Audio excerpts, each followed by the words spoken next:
My name is Flore. As you might suspect from reading my title, I will not be talking about ion channels today, and I do hope you bear with me. For my project, I focus a lot on lymphoma, so cancer cells, and I will first start by giving a short introduction on survival mechanisms in these cells. So, the first thing that you can see in the cells that we are using is that there's pro-survival calcium signaling. So the calcium originates from the ER and is then transferred to the mitochondria, where the calcium can activate calcium-dependent enzymes of the TCA cycle. And in this way, it can sustain mitochondrial metabolism, and it will promote cell survival in these cancer cells. And this is through an oscillatory pattern of these calcium signals. Then, on the other hand, also at the mitochondria, there can be an upregulation of pro-apoptotic proteins, such as BIM, NOXA, and PUMA, due to oncogenic stress. And under normal circumstances, upregulation of these proteins would cause pore formation by Bux and Buck, which would lead to mitochondrial outer membrane permeabilization and cell death. But these cancer cells have a nice way of preventing this by causing upregulation of anti-apoptotic proteins such as BCL2, BCL-XL, and MCL1, and this last one will be very important for my talk. And in this way, they cause cell survival and cancer formation. So one very well-known drug is ABT-199, also called venetoclax, and it's a specific inhibitor of BCL2. And in this way, it can target cancer cells that are specifically dependent on overexpression of the BCL2 protein. So we were wondering, what if we would hit these cancer cells with both ABT-199, but we would combine it with inhibition of these calcium signals at the ER mitochondrial interface. So for this, we used BAPTA. We usually load cells with BAPTA AM to make sure that it goes into the cell. And BAPTA is an intracellular calcium chelator that is used very often to implicate calcium signaling in different cellular processes. I think you can find BAPTA in a lot of research labs. So that's what we did. And here you can see the results of this first experiment.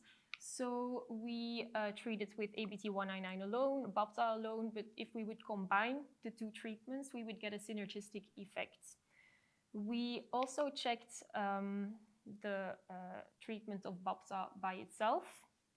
And over a time course of 24 hours, we could see that BAPTA induced cell death. And this actually correlated with the downregulation of this MCL1 protein. We also checked other anti-apoptotic proteins of the same BCL2 family, but we didn't see any effect. It was only MCL1 that was affected. So then we started looking at other cell lines, and we did the exact same thing. So we used BAPTA as the only treatment, and for all of these cell lines, we could see an effect, except for these cells. Those are diffuse large B-cell lymphoma. There was not that much of an effect, but for example, these are multiple myeloma cells. There the effect was very pronounced. And then we treated the same cells with a specific MCL1 inhibitor to see if cells would respond to specific MCL1 inhibition. Are they also sensitive to BAPTA treatment? And this was indeed the case. So the results are most prominent for the SUDHL4 cells and the H929 cells. These are least sensitive, these are most sensitive, and the other ones are kind of in the zone in between, but the correlation was clearly there. So this all seemed very exciting to us because for one reason or another, calcium signaling seemed to maintain high levels of MCL1, which is very important for lots of hematological cancer cells. So to be really sure that we were actually looking at calcium signaling, we started to use a control compound called TF-BAPTA that you can see here. It's a low affinity variant of BAPTA, and the KD is actually 400-fold lower compared to regular BAPTA. And that's because of the fluoro groups that are attached onto the aromatic rings. They decrease the ability of the molecule to chelate calcium. We also use EGTA as a control because it has a very similar affinity to for calcium compared to BAPTA, but it has kind of it has a different structure. It lacks the aromatic rings. And what we did was first we validated this compound, and these are cytosolic calcium measurements. And as you can see, the low affinity variant of BAPTA cannot buffer cytosolic calcium at all. So we then proceeded and we checked MCL1 expression levels using both compounds. And as you can see, it does the exact same thing. So that was not really what we were hoping for. We also checked the cell survival using both compounds. Again, we saw practically the exact same thing. And we did the experiment combining ABT199 and both BAPTAs. Again, the exact same thing. So the calcium hypothesis was kind of off the table. But we still wanted to know what was happening. So we first checked whether the cell death that we were seeing was really dependent on MCL1 downregulation, because we saw the correlation, but that doesn't necessarily mean that MCL1 downregulation is causing these effects. So what we did was we overexpressed a variant of MCL1 that is non-degradable. So it can be degraded by the proteasome. And we compared it to the empty vector control. And as you can see, so here, this is cell survival. It clearly rescued cell death induced by both BAPTA compounds. This is just the validation of the transfection. So how exactly was BAPTA able to reduce MCL1 levels so profoundly? We checked transcription, translation, and degradation. So first, for MCL1 mRNA levels, we didn't see any difference. We then proceeded to do a cyclohexamide chase experiment where we treated cells, all of the cells with cyclohexamides, and then compared fecal treatment to both BAPTAs. And there was actually no effect of those compounds on MCL1 degradation. So we were left with translation. Translation of MCL1 is actually known to be driven by mTOR activity. And a good readout for mTOR activity is phosphorylation of P70S6 kinase. So this is what we did. The control you see here, taurin-1, is a specific inhibitor of mTOR activity. And as you can see very quickly, so this is 30 minutes after treatment, very quickly you can see that phosphorylation of P70S6 kinase goes down, which means that mTOR activity is inhibited. Then, as a kind of a control experiment, we wanted to look at another readout for protein translation. So we looked at EIF4E, which when bound to EIF4G would start translation, when bound to 4EBP1 would stop translation, and the activity of 4EBP1 is actually regulated by mTOR activity. So we did a pull-down experiment with the same compounds that I showed you before. And here the 4EBP1 readout is most important. As you can see, for both BAPTA compounds, 4EBP1 binding to EIF4E is strongly increased, which means that indeed BAPTA is halting translation. If that's the case, then not only MCL1 levels would quickly go down, also other short-lived proteins would quickly be downregulated. The half-life of MCL1 is about 30 minutes, so we chose another protein with a similar half-life, which is c-MYC, which also happens to be quite important in hematological cancers. But anyway, we again saw a very quick downregulation of this protein too. Then, well, we went back to think how is this possible? Maybe mTOR activation is dependent on the metabolic state of the cell. Maybe something is happening with glycolysis, which is known to be quite important in cancer cells. So we first looked at general glycolytic activity using a seahorse equipment, and both BAPTA compounds could actually strongly decrease glycolytic activity. We then delved a bit deeper using a metabolomics experiment. It's a 13C glucose tracer method, where you can check the abundance of every glycolytic metabolite. And so in yellow is the low affinity BAPTA, red again the regular BAPTA. You can see that fructose 6-phosphate is really high in abundance, but then the next metabolite is really going down, and here for BAPTA it's even more pronounced, which means that PFK1 activity is strongly affected and strongly inhibited. And this is actually an interesting enzyme because it's the rate-limiting step or a rate-limiting step of glycolysis. And it is regulated by the activity of an enzyme called PFK-FB3.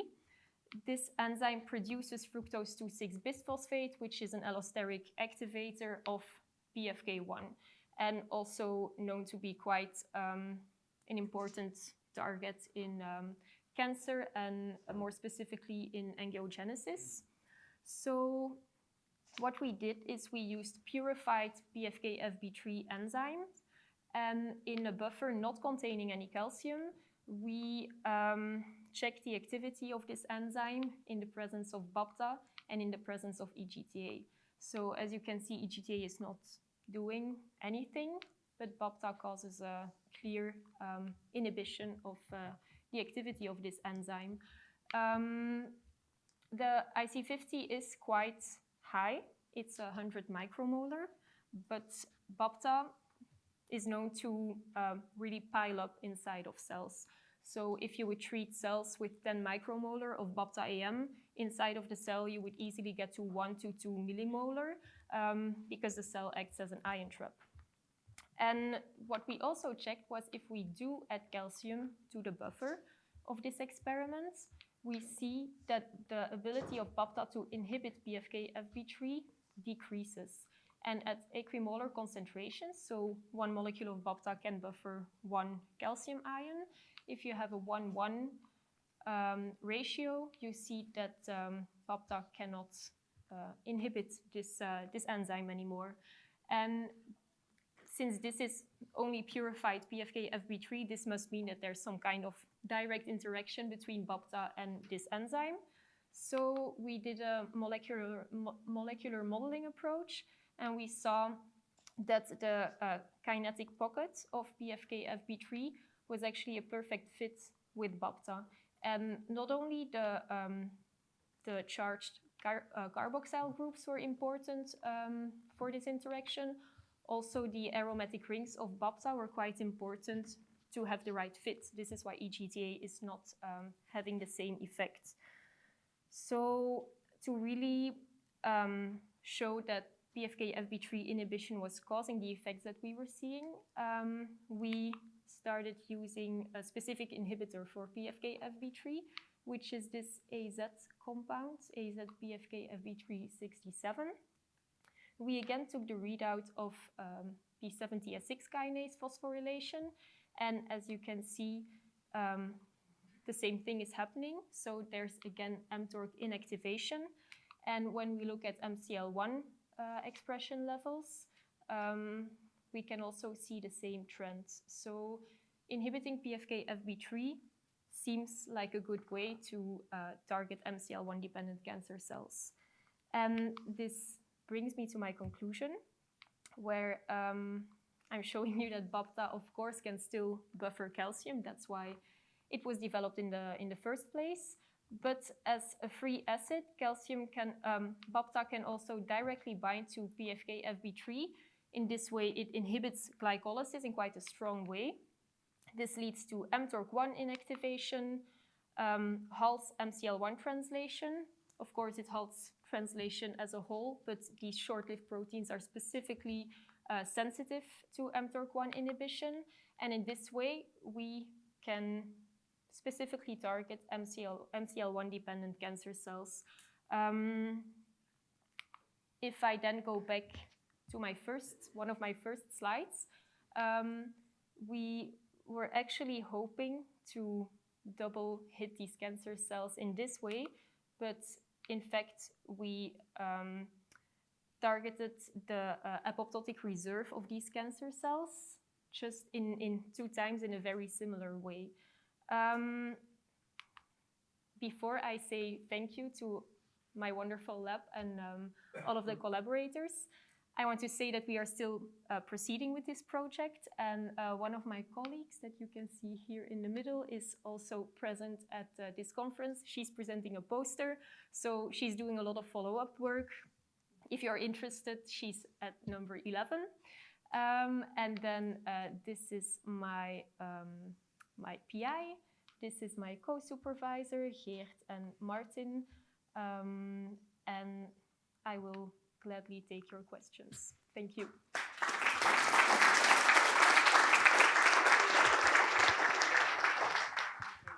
now we have questions for this presentation. No questions?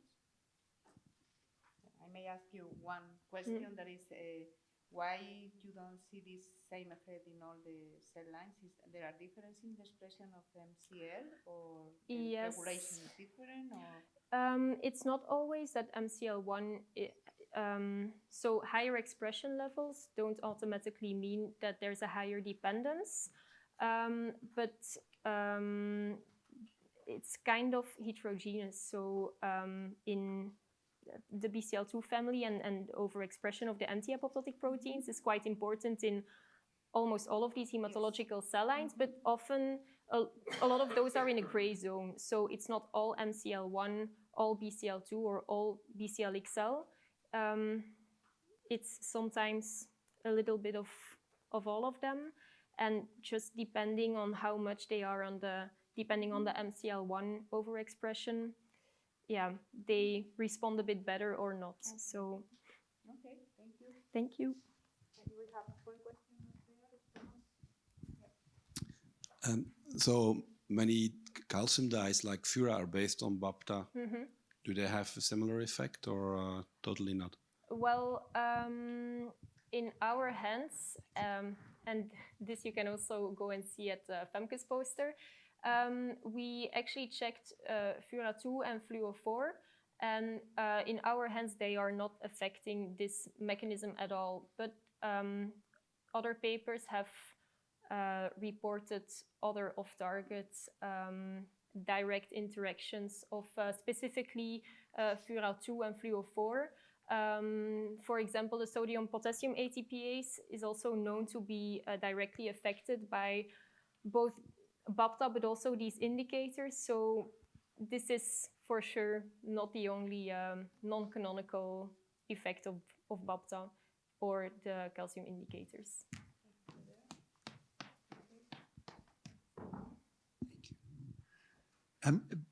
BAPTA is charged compound, so it's rather poorly membrane permeable. And now I appreciate your culturing your cells for long periods of time, so perhaps this doesn't matter, but I mean, there are AM esters of these compounds which enter much more rapidly, and I wonder if they might give a better effect. Yes, it's those. So it's the BAPTA AM form that I am using. So for practical reasons, I just call it BAPTA. But when I treat the cells, it's always with the AM ester. And well, indeed, after it enters the cell, it's just BAPTA that is left. Okay, so. Yeah. It's not really BAPTA, though. It's BAPTA AM. Yes. Okay. Well, if we don't have more questions, well, Thank you very much. Thank you.